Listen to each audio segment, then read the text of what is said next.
Alors, je voulais vous faire la machine Stapler. Finalement, elle est trop vieille, elle date de 2016 et j'ai des problèmes au niveau de la base de données. Il y a MySQL qui se lance pas. Le partage réseau, c'est IFS. On a le Samba qui part en couille.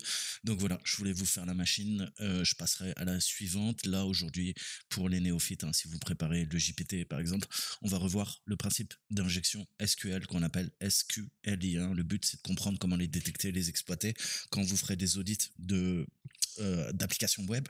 Généralement, vous le savez, pour chaque serveur web, il y a généralement un backend, une base de données.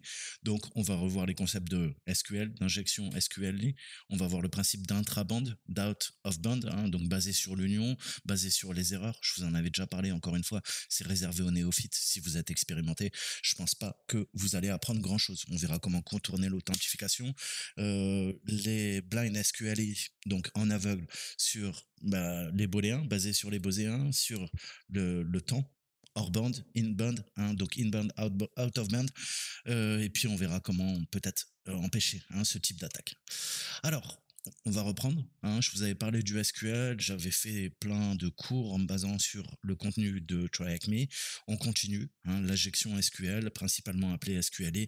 On va venir attaquer le langage qu'on appelle SQL, hein, Structure Query Language, donc langage de requête structurée, littéralement. Donc c'est une attaque hein, sur une serveur de base de données, généralement gérée par l'application web qui va provoquer l'exécution de requêtes malveillantes. D'accord. Donc, lorsqu'on a une application web qui communique avec une base de données, qui va prendre quoi? Ce que vous lui tapez dans votre navigateur. Il va prendre en entrée l'utilisateur, d'accord. Mais il faut faire une validation, d'accord. Il y a en principe des filtres qui doivent être appliqués puisque vous savez qu'on ne fait jamais confiance à l'utilisateur. Il pourrait être Toto, le hacker. Donc, si ça n'a pas été correctement validé, l'attaquant va pouvoir voler, supprimer, modifier des données, à la fois privées et en tant que client, il peut aussi lancer d'autres types d'attaques. Il va chercher à s'authentifier aux applications web, mais en attaquant de façon entre guillemets publique, c'est-à-dire de l'extérieur. Après, il peut rebondir, d'accord, vers des zones privées. Donc c'est là que ça devient dangereux, c'est que en fait un serveur web peut servir de quoi? De point d'entrée sur un réseau privé d'entreprise, d'accord. Donc, encore une fois, ça va être assez délicat. Même s'il y a le principe de DMZ, il doit y avoir des pare-feux en place, je vous rassure. D'accord. Généralement, on a même des WAF. D'accord. Donc, les WAF, c'est les Web Application Firewall. D'accord. Donc, il faut toujours comprendre les anciennes vulnérabilités, hein, puisque c'est historique, hein, c'est 30 ans d'histoire, les SQLI, même un peu plus. Mais bon, on a commencé à en parler, ce type d'attaque au début 2000, hein, ça a commencé voilà, à bien être utilisé par les méchants. Donc encore une fois, je vous apprendrai pas le SQL puisque c'est extrêmement complexe. Hein. Je vous ai dit DBA, donc administrateur de base de données, c'est un métier à part. Hein, c'est des années d'études. Encore une fois, hein, gérer une base de données, lancer 3 commandes en administration, c'est une chose. Après, savoir conceptualiser une base de données et passer des différents modèles, hein, puisqu'on a différents modèles pour déjà concevoir la base de données et après la mettre en adéquation via nos systèmes d'information, c'est une autre chose. Et c'est vraiment un métier. C'est très intéressant ou très chiant, ça dépend si vous aimez les bases de données ou pas, mais c'est ce qui fait fonctionner la planète, hein, donc on peut pas y passer. Donc il va falloir comprendre les commandes de base, SQL, d'accord. Et puis pareil, les commandes en administration en fonction du système SQL, hein, parce qu'il y a plein de SQL, il y a aussi du NoSQL, d'accord, il y a du Graph SQL, etc., etc. Les commandes vont être différentes, mais le but c'est de comprendre comment exploiter les SQLi, donc injection dans du SQL, d'accord. Et puis en tant que développeur, comment vous pouvez vous protéger si vous voulez faire du DevSecOps plus tard. Ok, il y a des SQLi, comment je peux m'en protéger et comment je vais réfléchir en amont, comment protéger mon application web, d'accord. Il va falloir mettre des garde-fous et tout le temps, quoi, valider correctement les entrées utilisateurs, sinon tu vas te faire niquer. Ok, maintenant que j'ai parlé de ça, on va parler un petit peu des bases de données, d'accord. Alors, généralement, on n'a pas l'habitude. Hein. J'utilise constamment des bases de données, mais pour moi, c'est transparent, c'est côté back-end. Mais à chaque fois que je m'authentifie à un service, tu sais qu'il y a une base de données. D'accord. Mais je sais pas travailler avec, je sais pas les administrer, je sais encore moins les exploiter. Mais je sais que ça existe. D'accord. Donc, encore une fois, il y a toute une terminologie qu'il va falloir vous apprendre hein, et vous y habituer, des notions de base également, puisque les bases de données sont structurées et donc je dois comprendre si elles sont structurées, comment elles fonctionnent. D'accord. Donc une base de données, c'est un moyen simple, enfin compliqué, de stocker électroniquement des collections de données de manière organisée. D'accord? Une base de données, le but, c'est que je puisse récupérer l'information et de façon efficiente. Tout ça va découler de mes requêtes en SQL. D'accord? Je vais faire des requêtes, c'est de la programmation orientée objet, mais en SQL, enfin en relationnel. Et du coup, bah, en fonction de mes requêtes, elles vont être plus ou moins efficaces. Je vais peut-être faire tourner la base de données un peu trop. Donc, il va falloir également, comme quand je refactorise mon code, il va falloir refactoriser mes requêtes SQL pour qu'elles soient le plus efficientes possible. Et ça, c'est toute la différence entre moi, une grosse brêle, et un vrai administrateur DB1. D'accord? Donc les SGBD, je vous ai dit, on a vraiment une dichotomie, deux camps. On a le relationnel et le non relationnel. D'accord? Alors nous, on va parler aujourd'hui des relationnels. Certains que vous connaissez déjà. Hein, je vous avais déjà cité MySQL, Microsoft SQL Server, Access, PostgreSQL, SQLite. D'accord? On les utilise partout, même plein de programmes que vous utilisez au quotidien sur votre ordinateur utilisent peut-être SQLite, hein, et c'est très présent. Donc, la différence entre les bases de données relationnelles et non relationnelles, on verra ça par la suite. Mais déjà, il faut qu'on développe quelques acronymes, quelques termes, puisque la terminologie va vous permettre de comprendre comment ça fonctionne. Donc, on parle de SGBD. SGBD, ça veut dire quoi? Ça veut dire système de gestion de base de données. En anglais, vous verrez la même chose. On parle de DBMS. DBMS, DBMS. Pourquoi DBMS? Database Management System. Ça veut dire exactement ce que nous, on appelle SGBD. Que ça soit bien clair, d'accord? Puisque vous allez le voir souvent. Donc, en fait, avoir plusieurs bases de données en entreprise, ou peut-être chez toi, tu fais ce que tu veux, c'est chacune, elles vont contenir un ensemble de données dites associées. D'accord? Vous pouvez avoir une base de données qui va s'appeler magasin ou shop.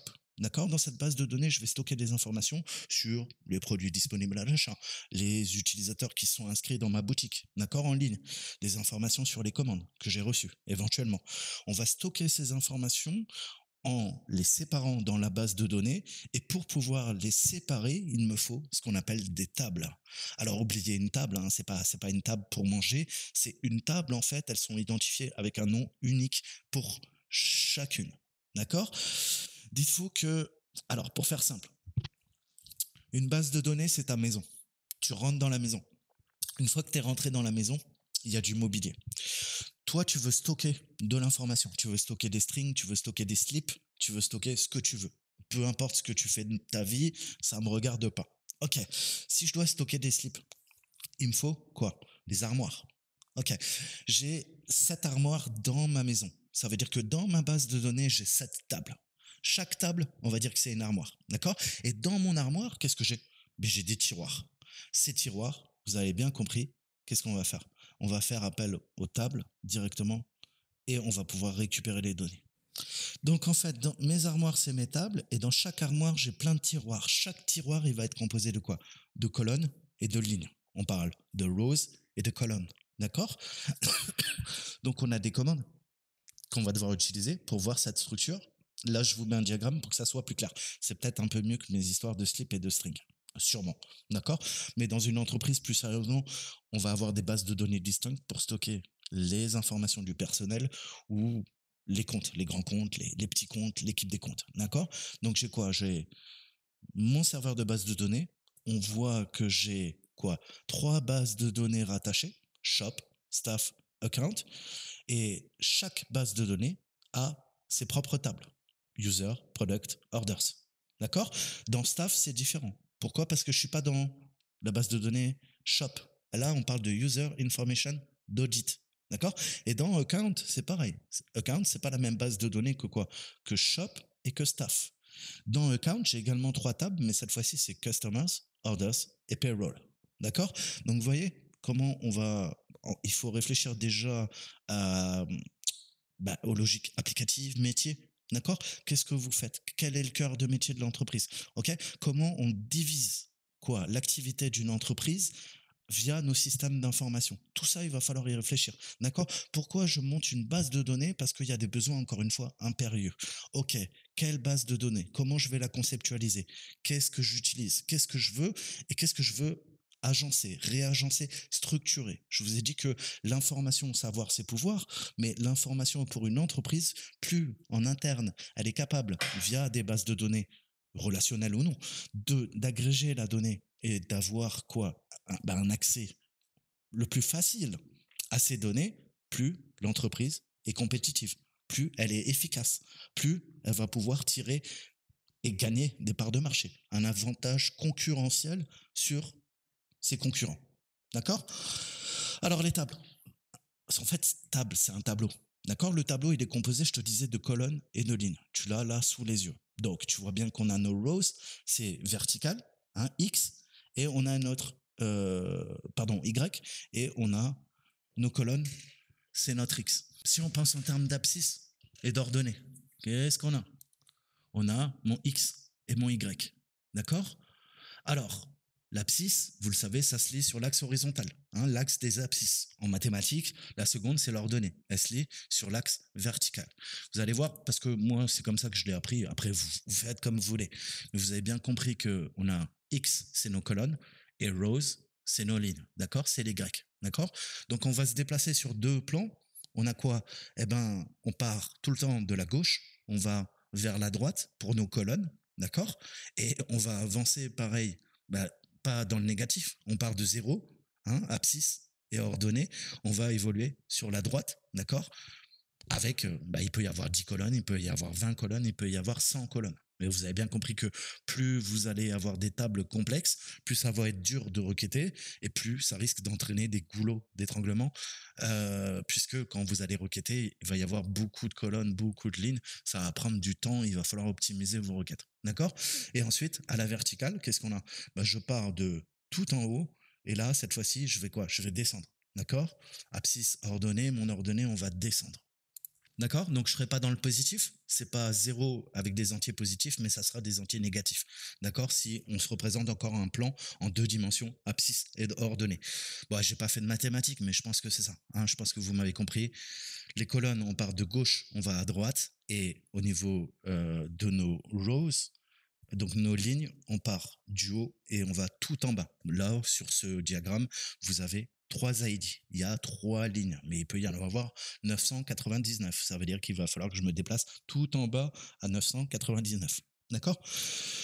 Donc voilà, j'espère que c'est clair. On a un tableau avec une grille, avec des colonnes allant de haut, de gauche à droite, contenant le nom de la cellule et les lignes allant de haut en bas, chacune ayant des données dites réelles.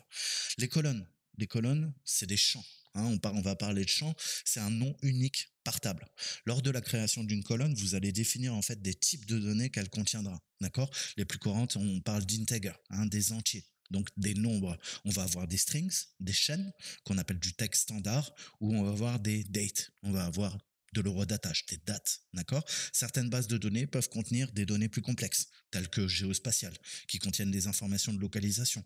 Donc la définition du type de données garantit également que des informations incorrectes ne sont pas stockées, telles que la chaîne Hello World stockée dans une colonne destinée aux dates. D'accord?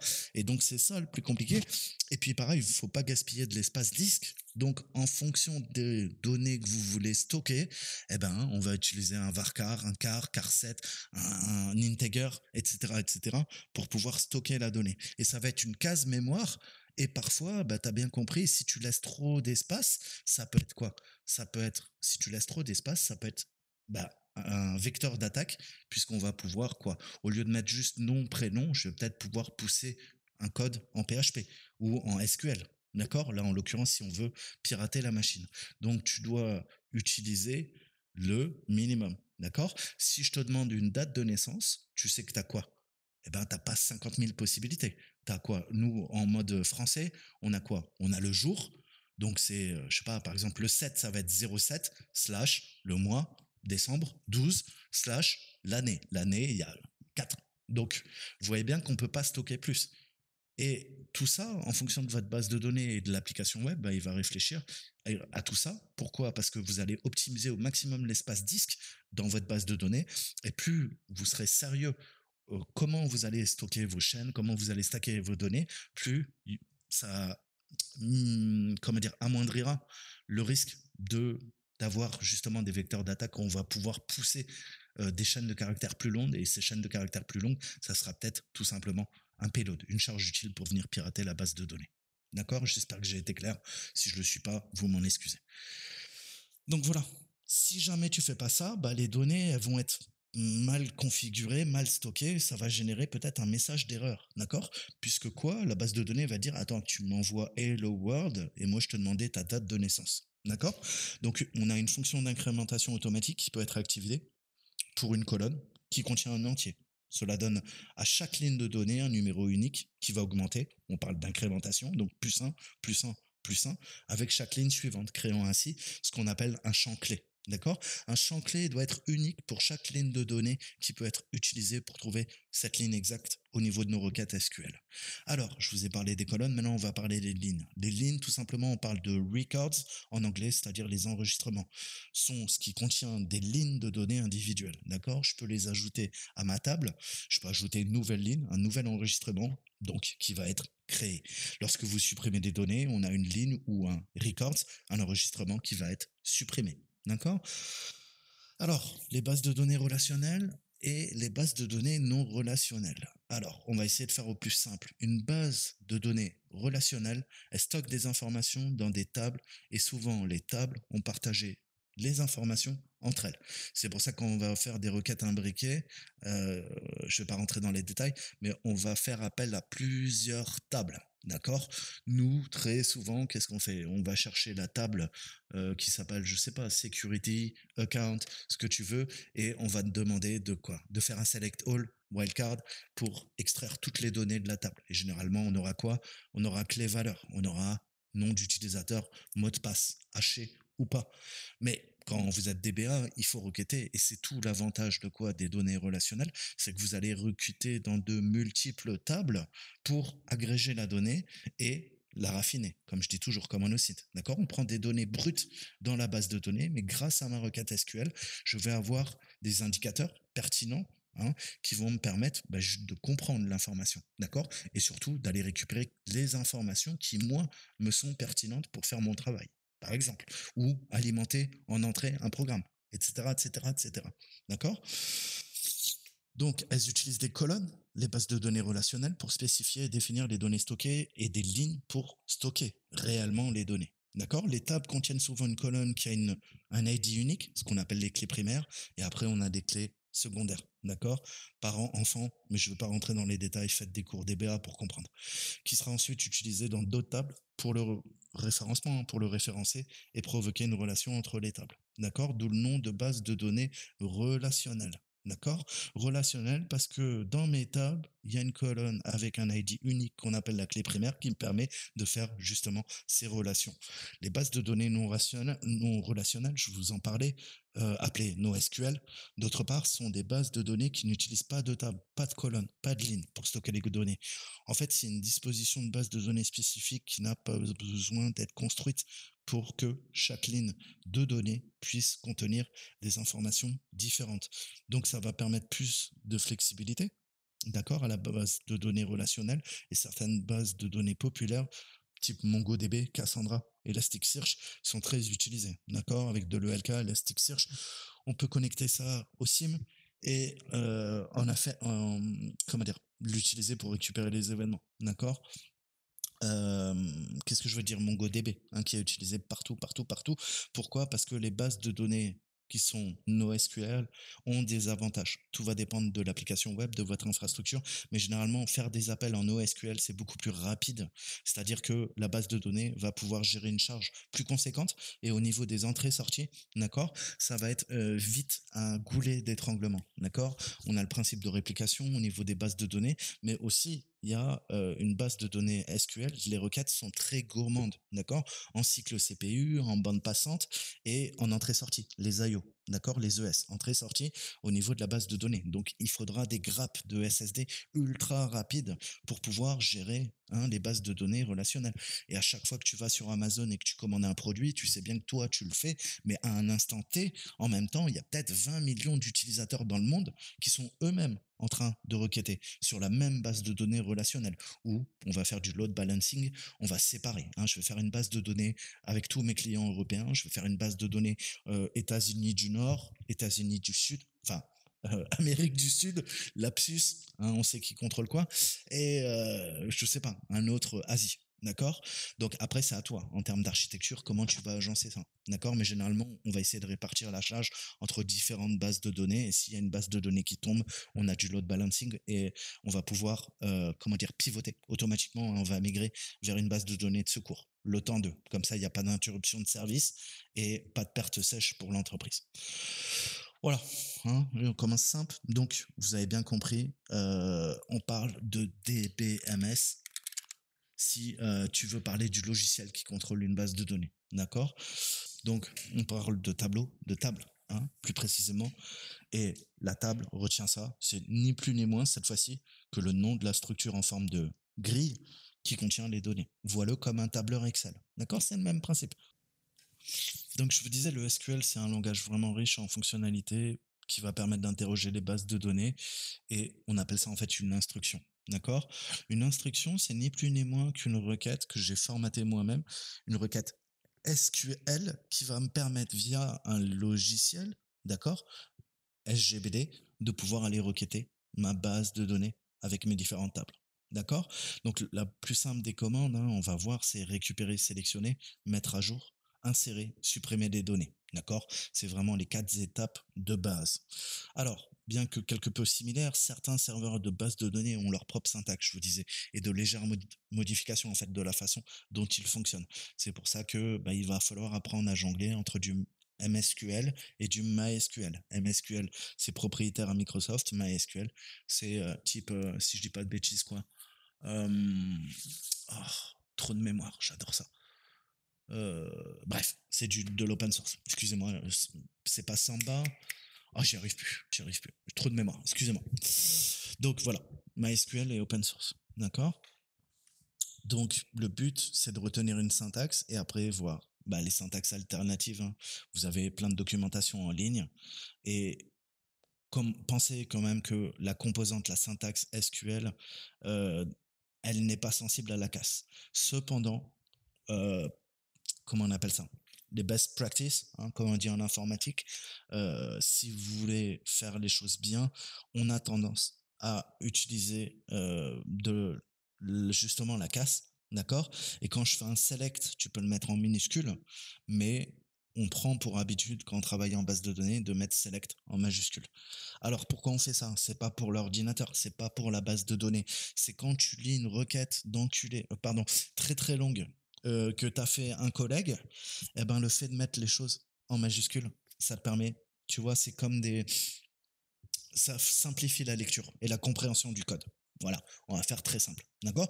Puisque une requête, en SQL, c'est ni plus ni moins que du code dans un langage de programmation qui s'appelle le SQL et qui va me permettre de communiquer avec une base de données. Mais on fait de la programmation, d'accord? Quand tu fais une requête, tu crées du code qui va faire un appel en base de données et qui va te ressortir les informations que toi, tu veux. Ok. Donc là, on va faire un select wildcard from users. D'accord? Donc là, je lui dis, tu vas aller choper dans la table users et tu m'affiches tout. On voit qu'on a 3 ID. On a quoi? On a notre colonne nom d'utilisateur, on a John, admin, Martin, et on a le mot de passe. D'accord? Là, je vous laisse lire les mots de passe. Donc, le premier mot select, ça indique à la base de données qu'on veut récupérer certaines données. L'astérix indique à la base, donc wildcard, à la base de données qu'on veut recevoir toutes les colonnes de la table. D'accord? Donc, si la table peut contenir 3 colonnes, ici ID, nom d'utilisateur et mot de passe, from user, cette fois-ci, indique à la base de données qu'on va récupérer des données de la table et la table, elle s'appelle users, utilisateur. Et à la fin, puisque c'est typé, d'accord, le point virgule indique à la base de données qu'il s'agit de la fin de la requête, fin de l'instruction, d'accord. Et si vous ne le mettez pas, elle va vous dire je comprends pas. Donc il faudra taper point virgule, entrée, et là elle va dire ok, j'exécute, j'ai compris. C'est C'est ce qu'il me fallait. D'accord? Là, on commence à faire un petit peu plus compliqué. D'accord? Donc là, au lieu d'utiliser un wildcard pour envoyer toutes les colonnes de la table, de la base de données, je vais juste lui dire, écoute, je veux le champ nom d'utilisateur et le mot de passe. Donc pareil, je vais lui dire select d'abord username, virgule, important, pas d'espace, pas de white space, password collé, concaténé, hein, espace, from, espace, user, point, virgule. Et là, ça me sort quoi? Ça me sort nom d'utilisateur, mot de passe. Alors, quelle est la différence? Bah, tu vois bien qu'on n'a plus quoi. La colonne ID, on s'en fout quoi. 1, 2, 3, ouais, je sais que tout en haut, c'est 1, tout en bas, ça sera peut-être 999. D'accord? Donc, on va essayer, et c'est tout l'art du SQL, c'est de faire des requêtes qui soient épurées. D'accord? On veut uniquement les informations qui m'intéressent. Je ne vais pas afficher toutes les colonnes si ça ne me sert à rien. Si on me dit, écoute, je veux que tu m'extrais les noms d'utilisateurs et les mots de passe de la table utilisateur, voilà, cette requête est bien mieux que la précédente. D'accord? Donc, on peut aussi mettre des clauses. Une clause, ça va me permettre de demander un comportement spécifique. Alors, imaginons, comme la première, on renvoie toutes les colonnes à l'aide du sélecteur wildcard. Je vais faire un select astérisque from users et là, je vais mettre limite en majuscule 1 point virgule. Alors, limite 1, en fait, ça va forcer la base de données à ne renvoyer qu'une seule ligne de données. Si je mets limite 1,1, ça force la requête à ignorer le premier résultat. Si je veux quoi? Je veux les deux premiers résultats, je vais faire un limite 2. Si je veux ignorer les deux premiers résultats, je vais faire une limite 2,1. D'accord? Ça, il faut que ça soit bien clair. Hein, tu dois te rappeler que le premier nombre indique à la base de données le nombre de résultats que vous souhaitez ignorer. Et si tu mets une virgule, le deuxième numéro indique à la base de données le nombre de lignes à renvoyer. D'accord? Ensuite, on a une clause qu'on appelle ou, hein, where, littéralement. Donc on utilise, en fait en SQL, vous allez voir, on utilise quoi? Des verbes et des nouns. D'accord? On utilise des verbes en anglais et des noms en français. Hein? Verbe, nouns. Donc c'est comme ça que c'est structuré. C'est pour ça que vous allez utiliser, c'est facile entre guillemets à comprendre, d'accord? Mais après, il y a des requêtes imbriquées qui sont extrêmement complexes. Hein, notamment les blind SQL, où là, laisse tomber, il faut être un génie, ça me dépasse. Hein, je n'ai pas cette capacité. Donc, on va automatiser. On le verra par la suite. D'accord? Mais là, en l'occurrence, je fais un select wildcard from user where username equal admin, point virgule. Et vous voyez que username, que je fais? Je lui mets un égal et tout de suite, je lui mets admin. Non, c'est quoi? C'est une chaîne de caractères. D'accord? Puisque dans nom d'utilisateur, ça attend un string. D'accord? Donc, à partir de là, il va falloir lui spécifier le single quote ou double quote. Donc, guillemets simple ou guillemets double. Pourquoi? Parce que c'est une expression littérale. C'est une chaîne de caractères. D'accord? Un string. Et là, ça passe. Il me dit, OK, je regarde, OK, ID 2, nom d'utilisateur admin, et P4 et P. D'accord? Donc, ça retourne que les lignes où le nom d'utilisateur est égal à admin. Là, maintenant, je vais lui mettre quoi? Différent de. Hein, vous savez que point d'exclamation égal, c'est différent de, donc ça va me retourner que les lignes où le nom d'utilisateur n'est pas égal, entre guillemets, à admin. D'accord? Là, on a John, Martin, avec leur mot de passe respectif. Ok, donc on complexifie encore un peu. Là, on se fait un select wildcard from user where username admin or username John. Donc là, on va utiliser le ou. D'accord? Donc c'est simple. Tu sélectionnes tout de la table utilisateur ou le nom d'utilisateur admin ou le nom d'utilisateur John. Écoute, il n'y a pas Martin, je te montre John, je te montre admin. D'accord? Avec chacun, encore une fois, leur mot de passe respectif. Là, on va se faire un select wildcard user where username admin password P4 sword. D'accord? Donc il a traduit P4 et P parce que c'est mal traduit. D'accord? Là, ça me sort admin et le mot de passe, on lui a précisé, ça sera P4 sword. D'accord?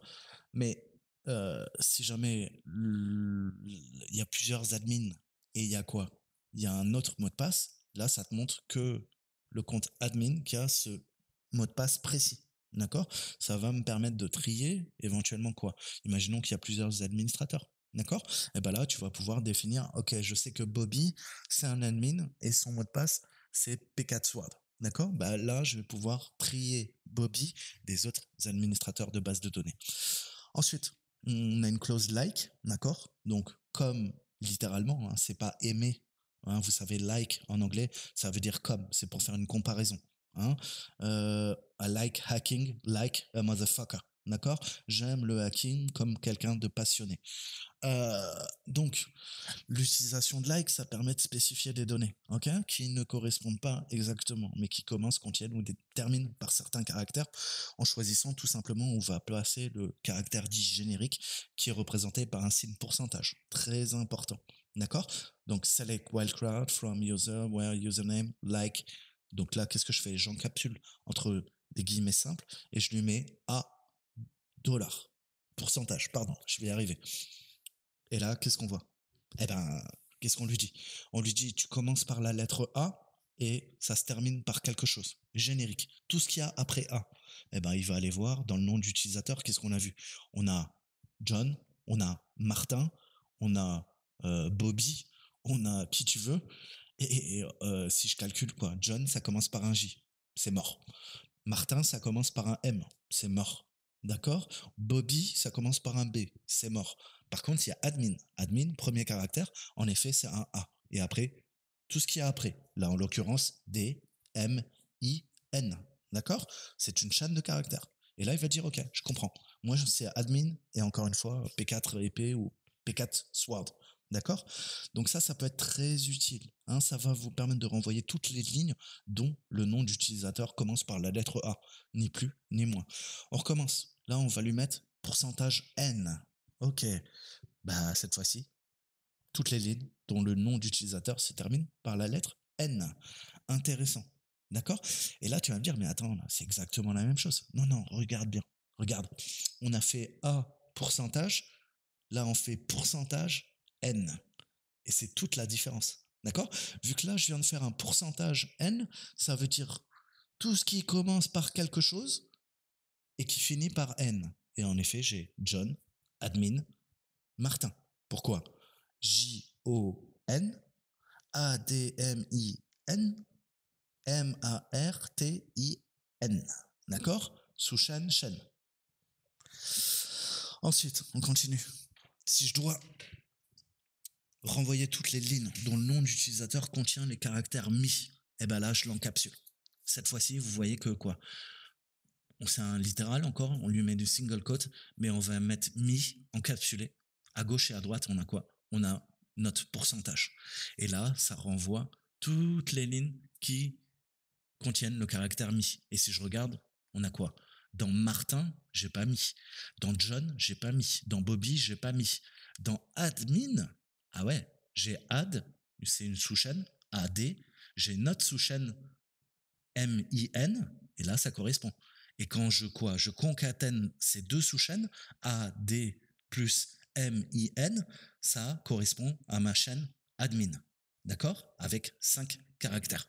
Donc, on arrive à le retrouver. Ça nous sort admin et son mot de passe associé. Alors, l'union. Pareil, super utile. En fait, on va combiner l'union, ça porte bien. Donc, on parle d'onion en anglais, pas onion, pas les oignons, union, union. Donc, plus sérieusement, les deux ou plusieurs instructions select, eh ben, c'est ce que fait union. Union, pour être clair, combine les résultats de deux ou de plusieurs instructions select pour extraire les données d'une ou de plusieurs tables. C'est très important. Les règles de cette requête, en fait, sont que l'instruction union doit extraire le même nombre de colonnes dans chaque instruction select. Retenez bien ça. Les colonnes doivent être dans un type de données similaire et l'ordre des colonnes doit être le même. D'accord? Alors, ça paraît très simple comme ça, mais quand vous allez requêter et créer des requêtes imbriquées, ça va être un bordel. Et justement, c'est ce qui fait la différence entre un touriste comme moi et un vrai DBA. D'accord? Donc, je vais reprendre une analogie, si c'est pas très clair. Supposons qu'une entreprise souhaite créer une liste d'adresses pour tous les clients et fournisseurs afin de publier un nouveau catalogue. D'accord? On a une table, customer, appelé client, avec le contenu suivant.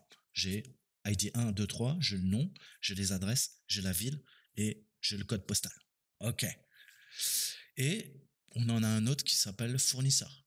D'accord? Fournisseur, ben, moi, ce que je voudrais rassembler les résultats des deux tables et les placer dans un set.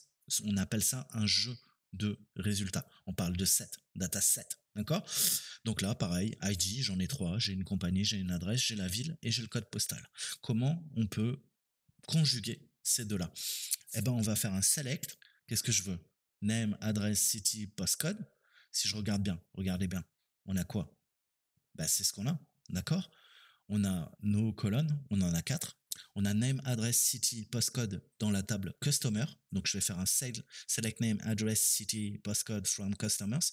On fait notre union select. C'est le médian. En fait, votre base SQL, pensez-le tout le temps. On a la partie à gauche, on a la partie à droite et on a le centre. D'accord? Tout est question d'équilibrage. Hein, et j'insiste là-dessus parce qu'on va équilibrer nos charges utiles pour justement les faire passer et faire du SQLi plus tard, ce type d'attaque. Mais pensez bien que le milieu, c'est quoi? C'est notre union select. C'est ce qu'on lui demande. Ensuite, à gauche, je vous disais, on prend le premier tableau, on a quoi? Name, adresse, city, postcode de la table customers, clients. Ok, je passe à droite. Union Select, je passe à droite. On prend quoi? Compagnie, adresse, ville et postcode, code postal. Cette fois-ci de la table suppliers. D'accord? Donc vous voyez? Et on va venir agréger ces données. Et qu'est-ce que nous affiche quoi? Bah, le résultat, bah, tout simplement, on a tout ce qu'il faut. On a quoi? Le nom, l'adresse, la ville et le code postal. Pourtant, c'était dans deux tables de ma base de données. Et ben là, je viens de quoi? Je viens de concaténer les données, enfin, les fusionner. D'accord? Je prends un nom d'adresse de ville et de code postal fixe. Par contre, je suis venu enrichir via cette requête bah, de l'information que j'ai puisée dans deux tables différentes. À la base, elles étaient séparées. D'accord? Je viens de les regrouper grâce à mon union. Ensuite, on peut faire un insert, un insert. Donc, ça va indiquer à la base de données qu'on souhaite insérer une nouvelle ligne de commande dans la table. Into user, dans la base de données utilisateur. D'accord? Donc, encore une fois, vous allez lui préciser la table dans laquelle vous souhaitez insérer les données. On va lui dire nom d'utilisateur, mot de passe. D'accord? Ça va nous fournir les colonnes et nous fournissons des données et puis valeur clé. D'accord? Valeur Bob, clé, mot de passe, password. D'accord? Donc, on fournit les données des colonnes spécifiées. Là, je fais un insert, donc je veux insérer into dans users, dans la table utilisateur. Qu'est-ce que je veux? Clé valeur. Donc, mes valeurs, c'est quoi? Bah là, c'est clé username, valeur password. Je ferme entre parenthèses, values. Je vais lui fournir les valeurs. Et là, les valeurs, bah, tu as bien compris que username, c'est Bob. Et password, ça sera password 1, 2, 3. D'accord? Donc, je lui spécifie quoi? Les données à insérer. Je vais lui dire, bah, tu vas taper dans user. Je sais que tu as quoi? Tu as une colonne nom d'utilisateur et mot de passe. Et je te passe les valeurs, littéralement. Et dans nom d'utilisateur, bah, tu vas mettre Bob. Et dans mot de passe, tu mettras password 1, 2, 3. J'espère que c'est clair. D'accord? Donc, ça, c'est l'insert. Ensuite, on va faire un update. L'update, comme son nom l'indique, on va mettre à jour. D'accord? C'est une instruction qui va indiquer à la base de données qu'on souhaite mettre à jour une ou plusieurs lignes de données dans une table respective. D'accord? Donc, vous devez spécifier la table que vous souhaitez mettre à jour. On va utiliser update, le nom de la table entre pourcentage et on va lui caler un set. D'accord? Alors là, vous voyez que le pourcentage n'y est pas. D'accord? Mais c'est ce principe. C'est-à-dire qu'on va sélectionner le ou les champs qu'on souhaite mettre à jour sous la forme d'une liste séparée par des virgules. On va mettre par exemple username égale entre guillemets simple root, virgule password est égal entre guillemets simple passe 1, 2, 3 et similaire à l'instruction select, on peut spécifier exactement les lignes à mettre à jour à l'aide de notre clause where ou tel que on va lui mettre where username est égal entre guillemets simple admin point virgule fin de l'instruction. Donc là, qu'est-ce qu'on fait? On fait un update user set username root virgule password equal passe 1, 2, 3 where username equal admin. Qu'est-ce qu'il fait? Bah, il vient de mettre à jour. D'accord? Qu'est-ce qui s'est passé? Regardez, qu'est-ce qui nous intéresse? Voilà. Le root, il vient de mettre à jour. Donc, un passe 1, 2, 3, vous avez compris. Pareil, on peut faire la même chose avec delete. on va indiquer à la base de données qu'on souhaite supprimer une ou plusieurs lignes de données. Et outre le fait qu'il manque des colonnes et que vous souhaitez renvoyer le format de cette requête, elle est très similaire également à select. D'accord? Et pensez que vous pouvez toujours préciser les données à supprimer à l'aide de notre clause where et le nombre de lignes, comme on l'a vu, grâce à la clause limit. Delete from user where username equal Martin. Eh ben, là, on voit que ça a été mis à jour. Martin, il a dégagé. Il est plus présent. D'accord? Alors, pareil, attention, hein, ça peut être très dangereux. On peut s'en servir pour faire du déni de service.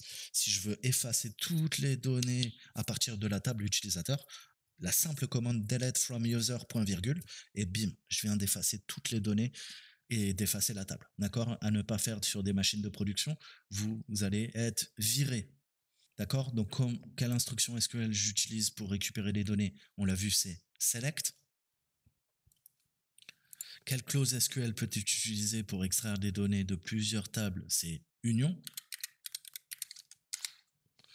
Et quelle instruction est utilisée pour ajouter des données? On a vu, update, c'est mettre à jour, donc c'est notre insert. Donc pensez, hein, à chaque fois que vous devez terminer une requête SQL, point virgule, ça veut dire fin de l'instruction, ou comme en bash, passe à l'instruction suivante. D'accord? C'est très important. Alors, on va parler vite fait des SQLi, hein, le moment où une application web utilise SQL pour peut se transformer en injection SQL, d'accord? Lorsque les données fournies par l'utilisateur sont incluses dans la requête SQL. Alors, on va prendre un scénario. Vous l'avez. On tape sur website.thm, blog, point d'interrogation, ID equal à 1. Donc là, on est en train de travailler sur un paramètre, d'accord? Imaginons qu'on a un blog en ligne. Chaque entrée du blog a un numéro d'identification unique. Là, l'ID, c'est 1. Ça veut dire que les entrées du blog peuvent être définies sur public ou privé selon qu'elles sont prêtes à être publiées publiquement ou rester privé. D'accord? Donc à partir de cette URL, ça veut dire qu'on va pouvoir faiser, hein, on va tester plein de techniques, mais concrètement côté back-end, qu'est-ce qui se passe? Eh ben, on sélectionne l'entrée du blog, hein, et ça provient, on travaille sur un paramètre. Vous avez votre query strings, donc votre chaîne de requête. C'est quoi?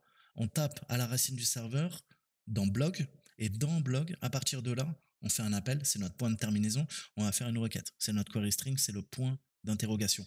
Et tout de suite, par défaut, on lui passe un paramètre. Mon paramètre, il y a quoi? Bah, c'est pareil, clé, valeur. Le paramètre, sa clé, là, il s'appelle ID, égale la valeur à 1. D'accord? Donc ça me permet de définir quoi? Bah, le premier, peut-être, blog ou ce que vous voulez, article, qui est présent. ID 1, ID 2, ID 3, ID 4. D'accord? Donc en base de données, si on réfléchit, ça fait un select wildcard à partir d'une table qui pourrait s'appeler blog, où notre clause, l'ID est égal à 1, bah c'est normal, regarde en paramètre dans ta barre, tu as défini ID est égal à 1. On peut lui dire quoi? Peut-être private est égal à 0. Hein, imaginons qu'il y a public, c'est un booléen, hein, vrai ou faux. Est-ce que c'est en public? Ok, public est égal à 1. Est-ce que c'est en privé? Bah dans ce cas-là, private est égal à 1, donc de facto, quoi? Public est égal à 0. D'accord? Si public est égal à 1, de facto, private est égal à 0. Donc n, private est égal à 0, et on va mettre une limite. On va lui mettre limite 1. Pourquoi? Bah parce que j'ai pas envie que l'utilisateur, quoi, ait d'autres lignes qui s'affichent. D'accord? Donc comme on l'a vu, on comprend mieux l'interaction, comment on va aller rechercher dans la table blog un article avec le numéro d'identification 1, la colonne privée définie sur 0, donc ça veut dire qu'il peut être consulté par le public et on limite, comme je vous le disais, les résultats à une seule occurrence, correspondance. Donc, comme je vous disais, l'injection SQL, elle est introduite lorsque l'utilisateur est malicieux et qu'il va lui-même introduire dans la requête de la base de données des quoi? Bah, des caractères qui vont casser la base de données. Hein. Le paramètre ID, il est peut-être faillible. Le paramètre ID de la chaîne de requête, il est utilisé directement dans la requête SQL. On reprend un exemple maintenant. Supposons qu'on a l'ID 2, un deuxième article. D'accord? Mais cette fois-ci, il est privé. Hein, il est en private 1, de sorte qu'il ne peut pas être affiché sur le site web. On va pouvoir faire un appel tel quel. Je change l'ID de 1 à 2, je lui mets fin d'instruction et je lui fais tirer. Qu'est-ce qui va se passer? Eh bien, en fait, on va commenter. Et en faisant un commentaire, puisque les deux tirés font que tout ce qui suit est traité comme un commentaire, on va faire une technique de bypass. Alors, qu'est-ce qu'il va faire? Bah, techniquement, il va faire un select wildcard from blog where ID est égal à 2, point virgule, commentaire, tiré, tiré. Donc, ça veut dire quoi? Ça veut dire qu'il omet. Il omet quoi? Il omet la vérification private est égale à 0 et la limite à 1. Donc, il va, je vous le disais, gauche, droite, il va exécuter tout ce qui est à gauche et mon séparateur, le milieu, cette fois-ci, c'est mon tiré, dash, dash, et tout ce qui est à droite va être omis par le système de gestion de base de données. Ça veut dire que le point de virgule dans l'URL signifie la fin de l'instruction SQL. Les deux tirés font que tout ce qui est traité comme un commentaire. D'accord? Donc en fait, ça va faire un select wildcard from blog where ID est égal à 2. Et c'est tout. Qu'est-ce que ça va faire? Eh ben, ça va renvoyer l'ID de 2 et ça va pas vérifier si il est public ou il est privé. En fait, il était privé. Et ben là, on va le rendre public. Ça veut dire qu'on peut maintenant accéder à des informations via le site web, faire un appel en base de données et elle va nous permettre d'accéder via cette vulnérabilité d'injection SQL à des informations auxquelles je ne pouvais pas accéder. D'accord? On appelle ce type de l'intraband. D'accord? C'est-à-dire du inbound SQL injection. D'accord? Il y a trois types. D'accord? Il y a du inbound, du out of bound et du blind injection.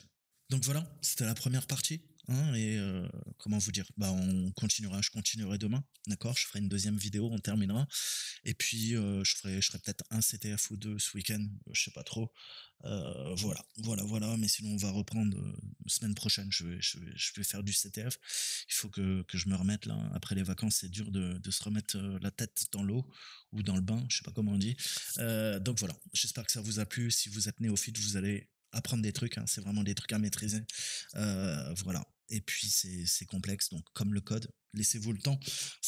Il va falloir des années pour être bon là-dedans. D'accord? Là, on survole les bases, les amis. Je vous dis à très bientôt. Ciao, ciao.